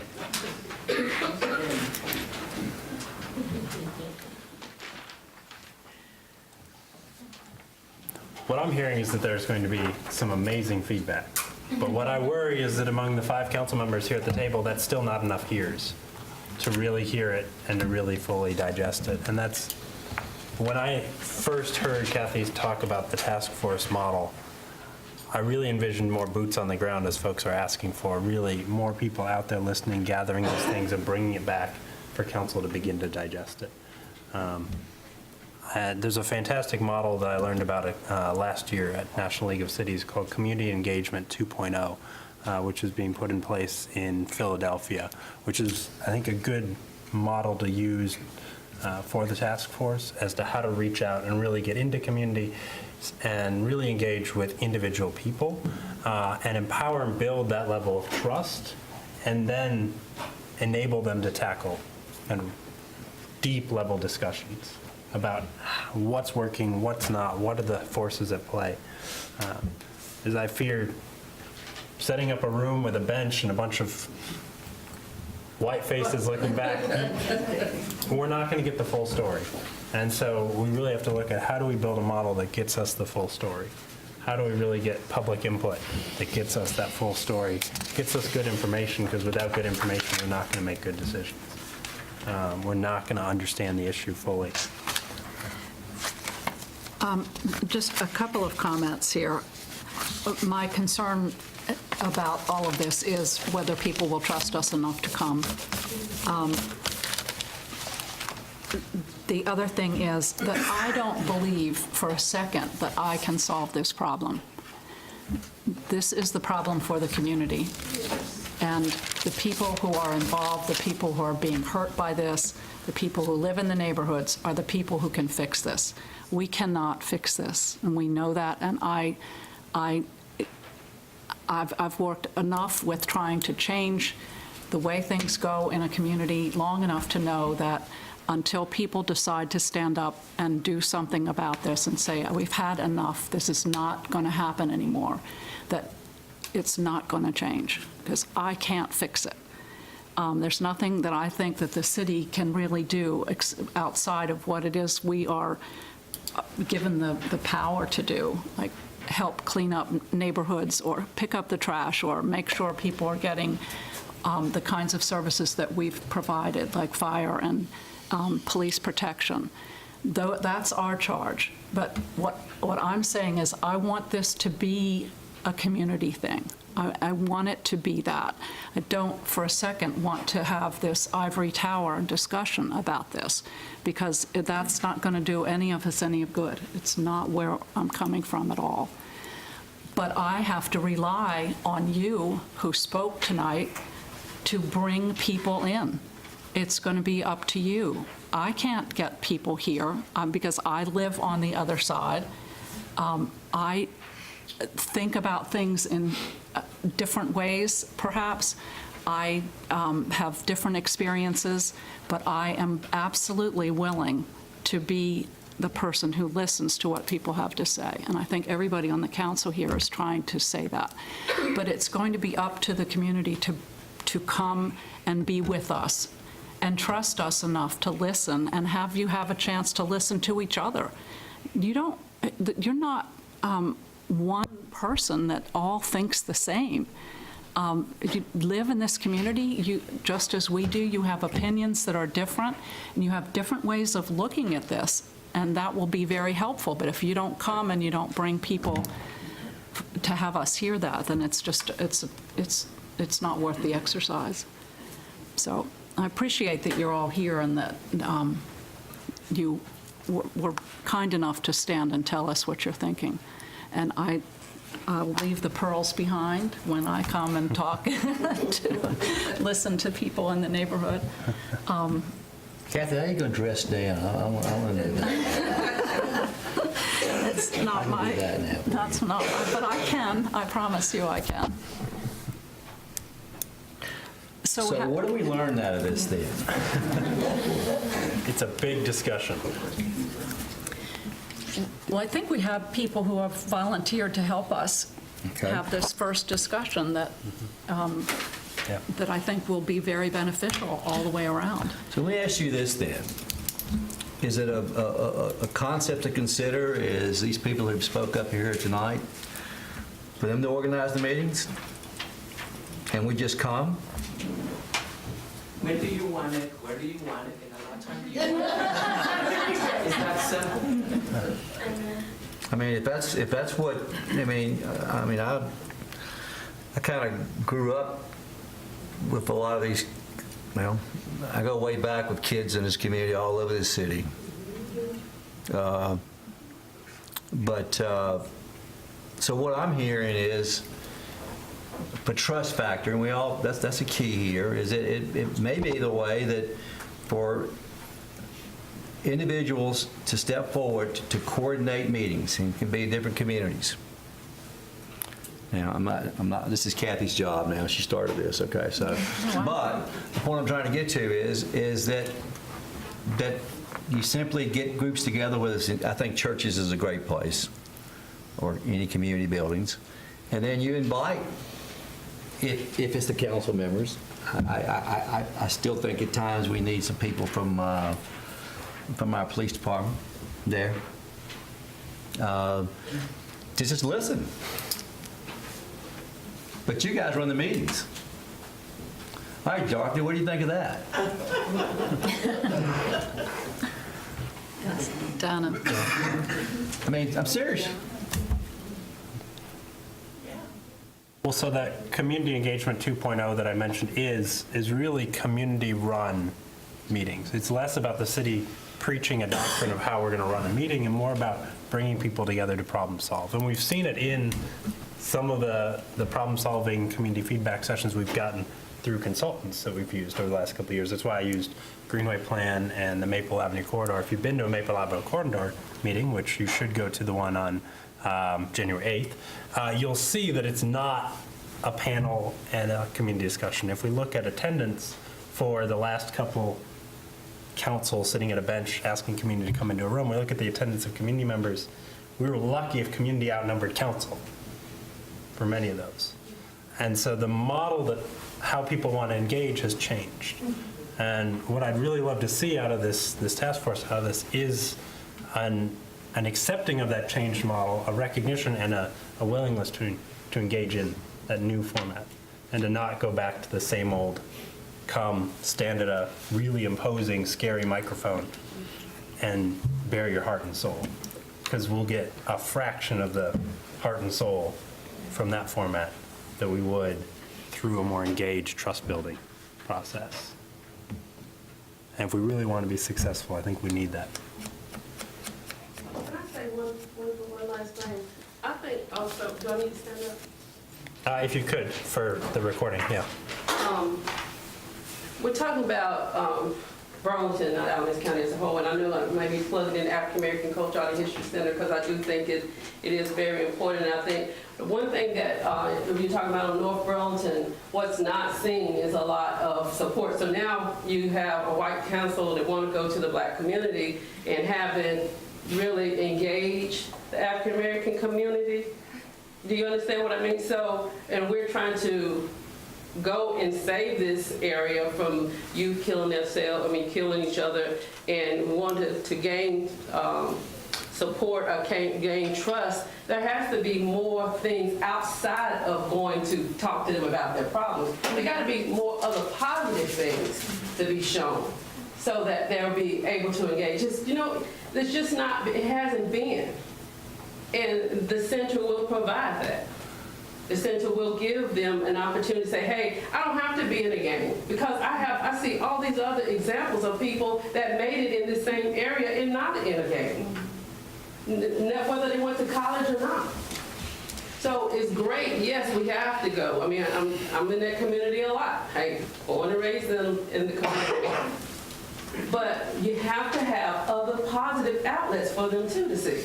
We're talking about some forums that may be one here, one there, and praise God, we will reach some. About the stars, the starfish, if we reach one, that's successful. We will reach many, but we can't just do that. There's a whole lot of other things that has to be included. You've got to continually to reinforce it through other positive outlets.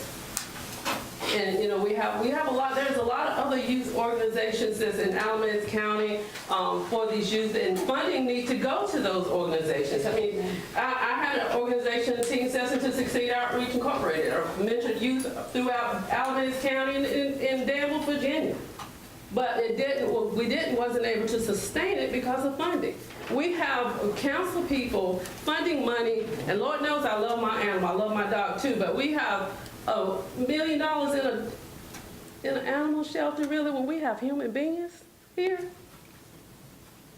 So I'm just saying, yes, we can form those, and yes, I'll be being part of that, and don't mind helping and bringing the people that I know that will come and the youth that will come, because I do have trust, youth do trust me. They have shared this. I have a 24-hour call line. They can call me anytime. I have had it since 2006, a 24-hour call line where youth from anywhere can call me and share their personal stories with me, and I can offer them assistance. Not just me, but a team of people and organizations that are partnered with us. So what y'all are asking, we've been doing it all the time in our communities. We just haven't had the financial resources to do it. So that's all I got to say. Thank you. Yeah. You don't have to if it's quick. Well, I think my question is from my own confusion, and I guess that's why I'm asking for some clarification.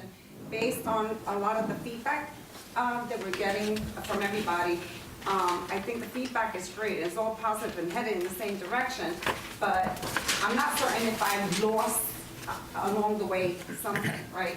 So my understanding of Kathy's initiative, right, in a nutshell, is to build a task force on these organizations that you've identified, right? And to sit with the public, with just the general community, and identify issues that then they will do what with? Well, they would then bring that back to the council for the things, and also that informs all of the people. People do their own work, and they don't necessarily know what other work is being done. And these people you're referring to are the people that who identified from these organizations to be on that task force to basically kind of decide what areas they need to tackle within their organizations to help the community? Is that what I'm understanding? Well, I can't decide what's going to come out of the task force, but generally, what I wanted them to do was find ways to reduce youth violence. That's the major goal. The other thing is have the community understand what's going on. So the identification process, which comes before any type of task force, I guess, right, in this sense of the word, the identification process was the homework that you've done in the last 6 weeks?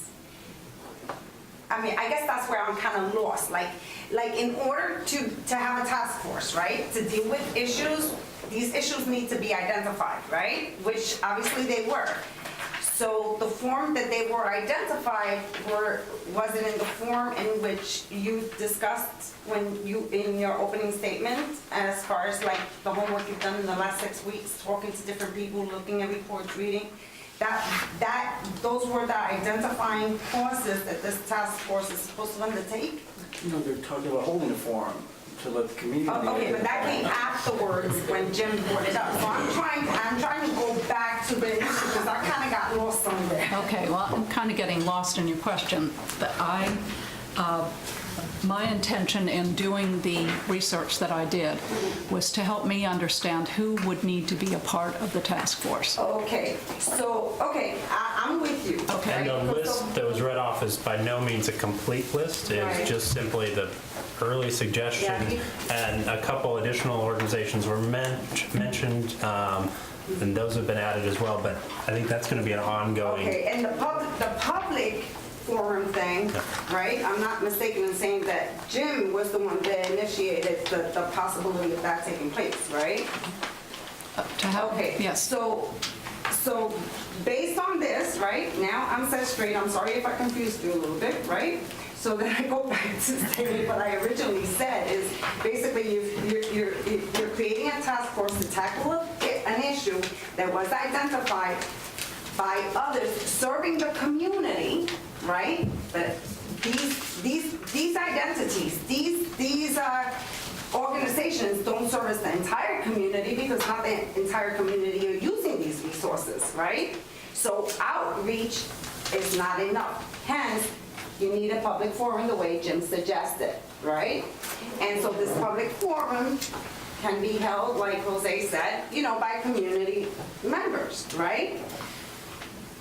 I like the idea of the whole demographic, different ones in different pockets, but then going back, I'm sorry, I'm just very analytical this way, but I come up with solutions, so I'm here to help you. So Jane said something about having programs that will sustain, right, and solutions. So, but what I understand is having these solution-driven these problem-driven solutions, right? To still support that, but still create this community-based, right? That then can bring the actual issues in people's backyards to the table so that you can offer possible solutions based on what it is that you can do as city council. Do I make any kind of sense? Because I can see it clearly. Look at the picture in my head. I think that you could look at it this way, or you could look at it that way. Yeah. You could have the listening up front, right, to inform a task force, or you could have a task force that listens, that goes out and does the listening. I am perfectly fine with whichever way it works, but what I'm saying is I need to have help getting people together to discuss this. Okay. Because I can't make the people come. Right. So I want to hear, my thinking was that this would be a piece of the task force at some point. Yeah. But to do it up front is fine. I think it's fabulous that you open the entire conversation in our minds to opening this kind of conversation to have you guys engaged with the community at this level. I think, I commend you, really. I mean, I think it's great. But again, right, the execution of it. And that's what we're trying to figure out. And that's what needs to be figured out. And I think that it's very important. I think Dr. Dorothy said it the best. You know, people in the community really have to gain trust. I mean, you know, Jane made the comment that just because she's black doesn't mean they're gonna trust her, right? Well, you know, on a personal side, I'm Latina, right? And I had to gain trust within my Latino community, you know? I was embraced a lot faster by different demographic and cultural than I was from my own Latino community. So absolutely, you know, just any individual, regardless, you have to gain trust to enter a certain type of community or program or club or whatever it is. If you're in a social setting, you kind of have to be that way, but it's more asked for a community for you to gain that trust with that community if they could identify with you. You see what I'm saying? I think that that's of much importance. Council member. Yes, it's earned. Earlier you had mentioned February 15th as a potential date to have some type of action. Is it I was saying by. By, yeah. If there's no objections from council, is it okay if you work with staff resources to evaluate and organize the first of these community sessions, as well as any other tools that are necessary to reach youth members of our community, to reach and have individual meetings with different faith organizations or other community centers, and to really bring that together, but to have the first meeting no later than February 15th? Are there any objections from council to allowing Councilmember Hikes to work with staff in that direction of organizing the first community outreach session, of which all council members would be invited to? Or anyone on the council who would like to be a part of that as well. And could I ask that if there's individuals here who certainly want to be part of that, they could make sure, you know, your contact information. It's going to be much easier to get the word out through people in the community than it is just on traditional media concepts. I mean, so if you are interested in participating in that, please make sure before you leave tonight to leave your contact information with us. And Rachel or Renee or Kathy could all get that from you.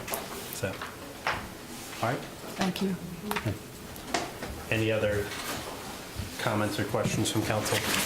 I Had a couple quick announcements. As I mentioned earlier, January 8th, Monday over at the Knoebel Senior Center, 5:30 to 7:30, is our Maple Avenue Corridor Plan. It's our next public feedback session. Great example of an interactive community engagement method that the consultants are using to help get community feedback as they develop that corridor plan. We encourage you to attend.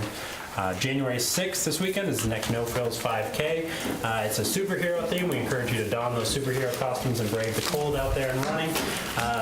Next, as we mentioned earlier in the council meeting, this is our 125th anniversary this year. Very exciting. It's our Quasquicentennial. The only reason I know how to pronounce that is Elon had their 125th anniversary just a couple years. Quasquicentennial, right? Quasquicentennial. So February 14th is that anniversary. February 13th, some events kick off right here at City Hall. And you can check out all those events and the happenings at burlington125.com. Belong in Burlington is coming back for its second year. The dates will be February 28th, July 25th, and October 24th. It's a great opportunity for new residents to get involved with the city. And then for residents looking to dispose old TVs, as council approved just the other meeting, we have a cool new program that's a very convenient opportunity for you to get rid of those, whether you just got a new TV for the holidays. You can just drop that by the curb with your normal trash collection, and staff will pick it up for a $15 service fee. So great way to get rid of that trash without having to run it all the way down to the landfill. E-waste is also available. We have an event coming up in February for an e-waste drop. Any other questions, comments, feedback? Do I hear a motion to adjourn? So moved. All those in favor, please say aye. Aye. All those opposed? Sir, good to see you, man. We'll see you on January 16th.